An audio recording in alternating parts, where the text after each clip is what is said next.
जनता की उम्मीद क्या होगी आज पूरी। वक्त रह गया है सिर्फ 60 मिनट का, 62 मिनट और उसके बाद वित्त मंत्री अपना बजट भाषण देंगी और उस बजट भाषण में जनता की उम्मीदों को साकार करती हुई नजर आएंगी। भजनलाल सरकार आज राजस्थान का बजट पेश करेगी। वित्त मंत्री दिया कुमारी सुबह 11 बजे बजट पढ़ेंगी। ये बजट ऐसे वक्त पर आ रहा है जब राज्य में अगले 2 महीनों में पंचायत और निकाय चुनाव होने जा रहे हैं। ऐसे में बजट केवल आर्थिक दस्तावेज नहीं बल्कि सीधे सीधे चुनावी रणनीति का आईना बनता भी दिखेगा। और देखिए इसी साथ साथ ये भजनलाल सरकार का बजट है और साथ ही साथ आगामी दिनों का विजन भी है और उस विजन को कैसे पूरा किया जाएगा।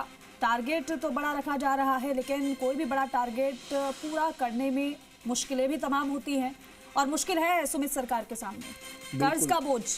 कर्ज का बोझ है मुश्किल, और मुश्किल हर वर्ग को खुश करना भी है। और ये मुश्किल शायद ये जो बैग जा रहे हैं दीपिका अंदर विधानसभा के अंदर, कुछ देर पहले जब ये बैग गए थे, शायद इन तमाम मुश्किलों का, इन तमाम समस्याओं का समाधान इन बैग्स के अंदर होगा। और देखिए अलग अलग जिलों के लोगों से हमने बातचीत भी की है। अब वो क्या चाहते हैं वो भी सुनते हैं। अब चुरू का क्या हाल है, वहां के लोग क्या कहना चाहते हैं सरकार से, वो सुना देते हैं। बिल्कुल, बहुत सी उम्मीदें आज की जो युवा पीढ़ी है, जो बेरोजगार भी हैं, जिनको रोजगार मिलने की आशाएं भी हैं, उनके लिए एक नई किरण जैसा साबित हो रहा है ये जो नया बजट निकल रहा है। तो इससे बहुत सी उम्मीद है कि हमको नए सेक्टर्स में जाके अच्छी अपॉर्चुनिटीज मिले, जिससे युवाओं को रोजगार मिले और जो इतना दिन बर दिन अनएम्प्लॉयमेंट का जो दर बढ़ता जा रहा है तो उसमें भी थोड़ा बहुत सुधार हो। उम्मीदें तो बहुत सारी हैं। जैसे कि हमें पता है कि अभी थोड़े दिन में 8वां वेतन आयोग पे कमीशन लगने वाला है, तो उसमें कई को उम्मीदें हैं कि 2% इंक्रीमेंट होगा, 1.5% इंक्रीमेंट होगा, कितना भी इंक्रीमेंट हो, बट वो ज़्यादातर गवर्नमेंट सेक्टर के लोगों को ही होगा। प्राइवेट सेक्टर के लोगों को कोई एनहांसमेंट, कोई एम्पावरमेंट कुछ नहीं दिया जा रहा, बल्कि वो लोग ज़्यादा काम कर रहे हैं as compared to government sector. Government sector के लोगों को आफ्टर रिटायरमेंट बहुत सारी पेंशन वगैरह मिलती हैं, उनके लिए RGHS स्कीम है, but I think private sector के लोगों के लिए कुछ भी नहीं है। इतनी फीमेल सेफ्टी पे क्वेश्चंस खड़े हो रहे हैं, गवर्नमेंट में हो रहे हैं, वर्क प्लेसेस पे, अपने होम पे, इवन अपनी कॉलोनीज और अपने घर पे भी इवन, और इसके ऊपर कोई भी एक्शन नहीं लिया जा रहा है, कोई भी लॉज नहीं बनाया जा रहा है। और मतलब सेफ्टी का देखा जाए तो कोई भी लड़की रात को अकेले बाहर नहीं जा सकती क्योंकि उसे डर रहेगा कि यहाँ पे कुछ ना कुछ उसके साथ कुछ गलत हो सकता है।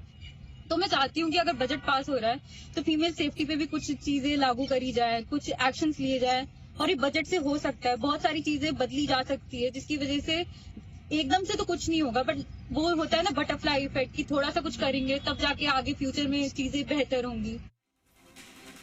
हमारे साथ हमारे मेहमान लगातार बने हुए हैं, मेरे सहयोगी भी लगातार जुड़े हुए हैं हमारे साथ। सुरेंद्र सिंह शेखावत जी भी हमारे साथ जुड़ गए हैं, बीजेपी प्रवक्ता। फिर से गेस्ट पैनल का रुख करेंगे लेकिन उससे पहले आपको विधानसभा लिए चलते हैं। विष्णु मेरे सहयोगी लगातार विधानसभा के बाहर से बने हुए हैं। विष्णु, 1 घंटे का 60 मिनट का वक्त रह गया है, हलचलें और ज्यादा तेज हो रही होंगी अब विधानसभा के आसपास, विधानसभा के बाहर।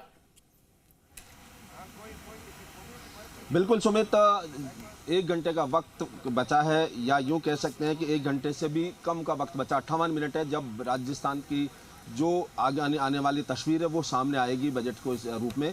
11 बजे, ठीक 11 बजे वित्त मंत्री उप मुख्यमंत्री दिया कुमारी इस बजट को पढ़ेंगी।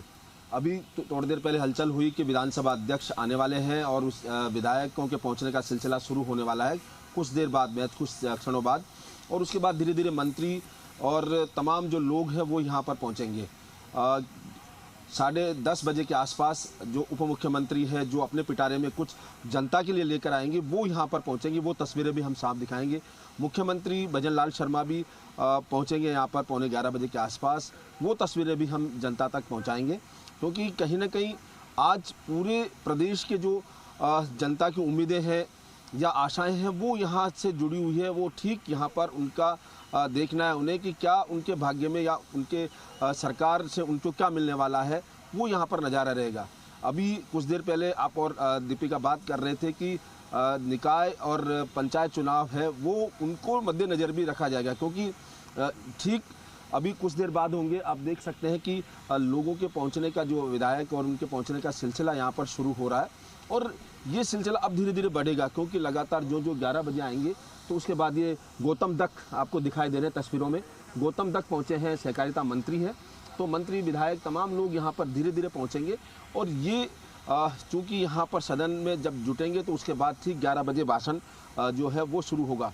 तो उम्मीद जो लोगों की हर निगाहें इसी तरफ है कि 11 बजे ठीक, हालांकि तमाम जी राजस्थान इसका पूरा सीधा लाइव प्रसारण करेगा। हमारी भी निगाहें उसी तरफ है जहां आप खड़े हैं, बजट हमारी भी निगाहें उसी तरफ है जहां आप खड़े हैं, क्योंकि वहां से आपसे, क्योंकि हलचल वहां पर ऑलरेडी तेज है, वो दिखाते रहेंगे तस्वीर आपके माध्यम से। जरा डॉक्टर सुरेंद्र सिंह शेखावत जी का रुख कर लेती हूँ मैं, बीजेपी प्रवक्ता हैं। सुरेंद्र जी, तो क्या जनता की अपेक्षाएं पूरी करने वाले हैं, क्या जनता के लिए लाने वाले हैं? क्योंकि ये सवाल जनता सीधे पूछ रही है कि भाई हमें क्या मिलने वाला है, क्योंकि उनकी उम्मीदें बहुत ज्यादा हैं।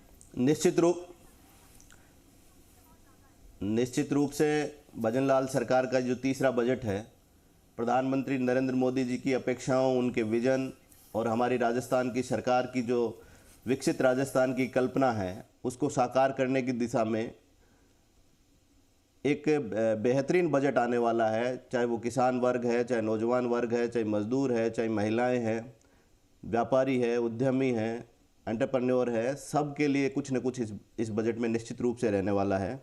और मैं एक बड़ी बात आपको कहना चाहूँगा कि जो बजट का साइज है वो हिस्टोरिकल रूप से बढ़ रहा है जी।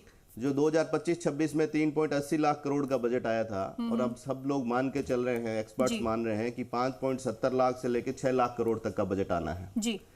और एक बड़ी बात कि जिस तरह से पिछले 2 बजट में भारतीय जनता पार्टी की सरकार ने राजकोषीय घाटे को कम किया है जी।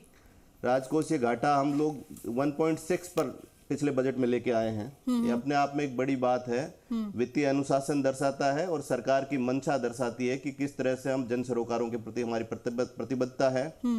शिक्षा का क्षेत्र हो, स्वास्थ्य का क्षेत्र हो, उसमें निवेश बढ़ा है और इन तमाम कुशल वित्तीय प्रबंधन। अच्छा, पूरे देश भर के जो राज्य हैं उनका जो संयुक्त राजस्व घाटा है वो 2.8 है और उसमें राजस्थान 1.6 के साथ मतलब बहुत अच्छी स्थिति में है। इसके अलावा देश भर की जो 11 योजनाएं हैं उनमें राजस्थान नंबर 1 पे है, 5 योजनाओं में नंबर 2 पे है। निरंतर जो वादे करके हमारी सरकार आई, चाहे वो पेपर लीक का इशू हो, हमने पेपर लीक को खत्म किया। 296 भर्ती परीक्षाएं हमने बड़ी ईमानदारी और पारदर्शिता के साथ करी है। राजस्थान के नौजवान का जो सपने हैं वो पंख लगा के उड़ रहे हैं।